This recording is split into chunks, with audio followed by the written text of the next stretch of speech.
Magtatanong uli ate kung magkano yung D8 nyo sa Yero, yung kulay blue. Apo. Apo.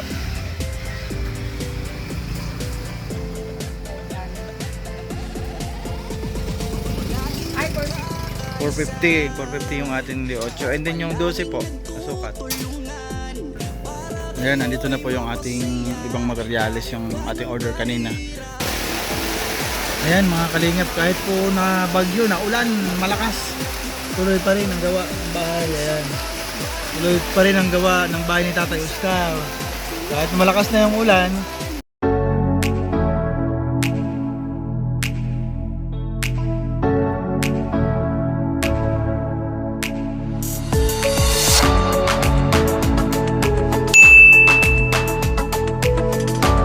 Natin Nilson Vlog. Ayan, good morning mga kalingap. Ngayon po ay pang-apat na araw sa bahay ni Tatay Oscar. Ngayon po, pang-apat na araw po yung ginagawa. Ngayong maaga pa lang, alas 7, naman tayo sa hardware.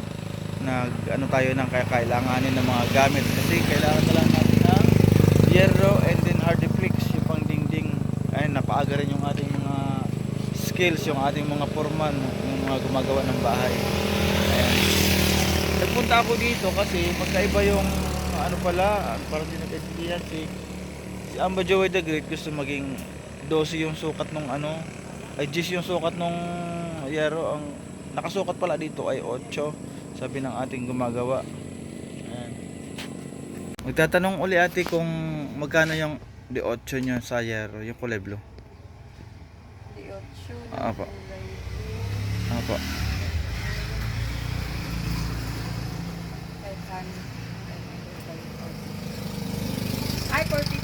450 yung ating D8. And then yung 12 po, nasukat.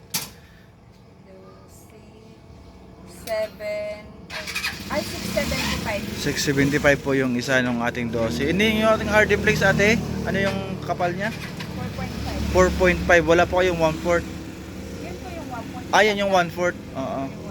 meron kasi manipis 3.5. 3.5. Hindi lang wala akong stock ngayon. Pero yun yung 1/4.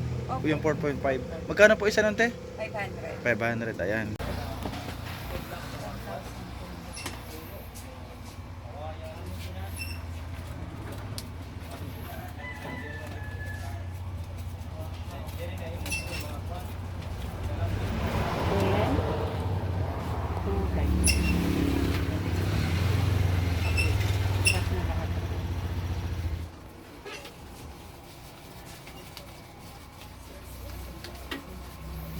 Ayan, bumili pa tayo ng ating karagdagang materialis, Hardiplex and then plywood. Plywood.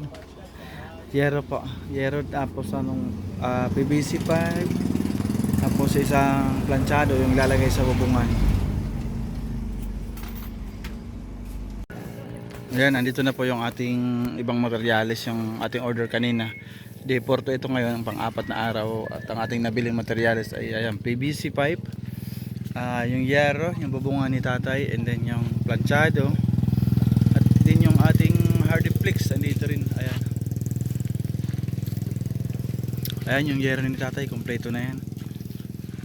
8, 8 and then 3 D12.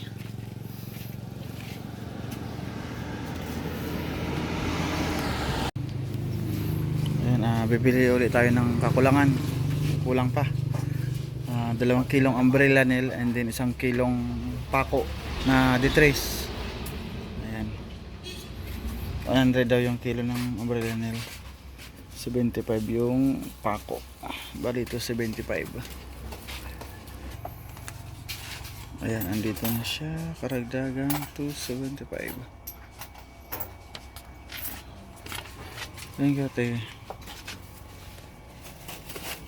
Let's go para maikabit ang bubungan.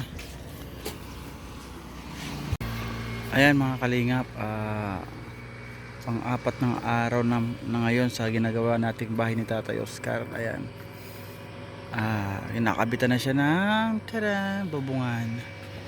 Kakabubong na siya. And then ayan na rin po yung ating Hardiplex, yung sa gilid ng dingding dito. Ayan, deliver na rin. Ayan, ganda ng kulay ng bubong niya, kulay blue.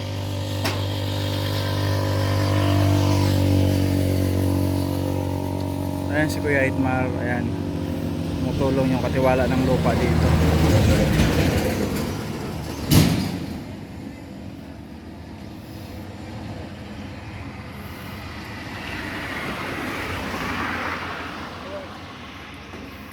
One, three. Gawas dili. Oh, na sulod dili. Gawas dun.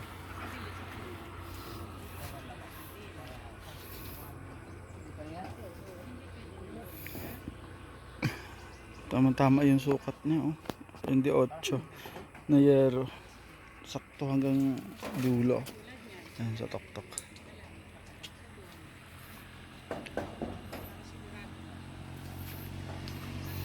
Mabubungan na natin para pag kahit umulan, ayan, matibay na yung sisilong natin yung hardiplex dog kung hindi man magawa.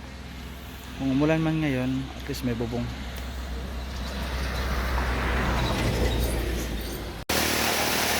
Ayan mga kalingap, kahit po na bagyo, na ulan, malakas, tuloy pa rin ang gawa ng bahay. Ayan, tuloy pa rin ang gawa ng bahay ni Tatay Oscar. Kahit malakas na yung ulan, sige pa rin, lagay pa rin. Ay si Kanay so nakasilong sa loob. Ayaw mabasa. Oh, ayaw mabasa. Ay lakas ng ulan ngayon, pang-apat na araw namin ngayon. Ngayon lang umulan. Simula D1, di po kami inulan. Ngayon lang po kami inulan ng D4. Oo. Oo, ang lakas. Pero kaninang umaga po mga kalingap, ang ganda ng araw. Ay, ang ganda ng panahon. Maaraw po siya po. Maganda kanina. Ngayon lang tanghali, bumuhos yung ulan. Ayun, gawawa naman sila tatay yung gumagawa. Oh. Naulan na. Kawawa naman. Tay, silong muna kayo tatay. Silong muna kayo. Oh, silong muna kayo. Malakas yung ulan.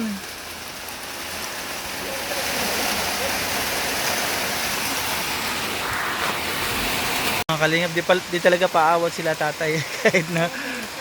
kahit na ulan ng malakas. Ayun. Ayun. Bumabanat pa rin. Ayun. Ayun no. Oh, ayun. Kahit maulan. Tayo po'y nababasa na. Ayan o, naulan na o, malakas ang ulan. Sige pa rin. Sige, para may kabit yung ating bubong.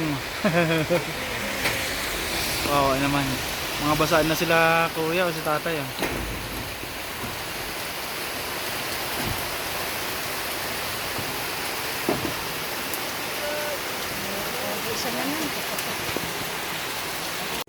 Ayan mga kalingap, tapos na po yung kabilang side ng bubong natin.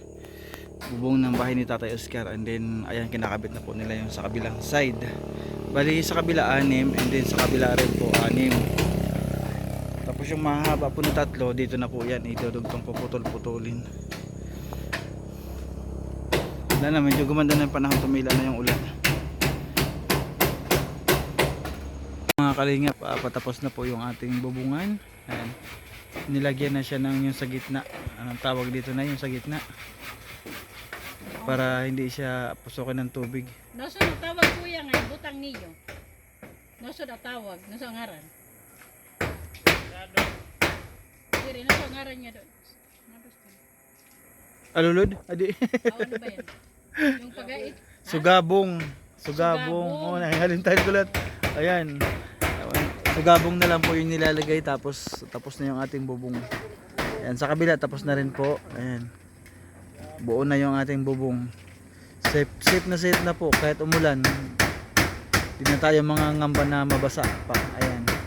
Tapos ang susunod po yung sa baba po, yung lalagyan po ng ating hardiplex. Lalagyan po yung palibot ng ng pupormahan po siya ng mga kahoy para may kapitan yung hardiplex. Ito po ngayon po mga kalingap, magpapasahod po tayo sa pang-apat na araw na gawa nila tatay at si kuya. Ito po tayo, tanggapin niyo po 1,200.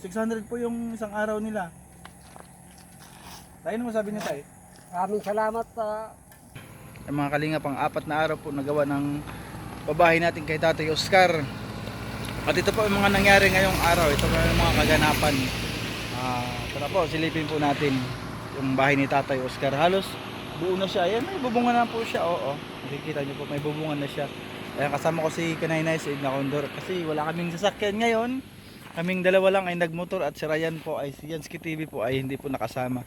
And then si Limix TV po ay umuwi na rin po ng Mapanas. Ayan po si Kinainis in Condor. Ayan ha, dalawa lang po kami naka-duty ngayon. Kahit na ulan na po kami kanina, sige lang.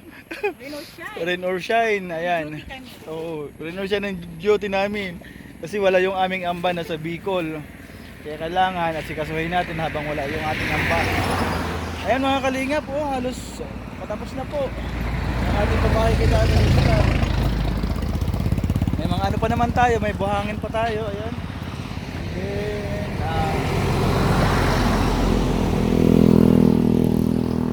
ayan, tara puntahan natin yung ginagawang bahay ni Tatay Oscar. Ito po yung pang-apat na araw ngayon. Ito po yung mga nangyari. Ayan, nalagyan na po siya ng bubungan. And then ito ginagawa nila tatay ay lalagyan dito ng mga kahoy. Ano tawag dito tay? Pundasyon? Inilagyan dito na, tapos lalagyan na, gagawa natin na dito ng ano, bintana. Lagyan na ng stop para sa dingding. Oo, para sa dingding, para sa hardiplex ano, para pag salpak na lang ng hardiplex, paglagay na lang po. Ayan po yung ating hardiplex mga kalingap, nakaabang na. And then ay marami pa tayong kahoy. Dito po pala yung ano, yung CR. Ito yung CR ng Tatay Oscar. And then ito yung pinaka-kusina niya. Ayan. Ayan, may bubong na rin siya. Ayan. Ayan. Ayan mga kalingap. Ayan.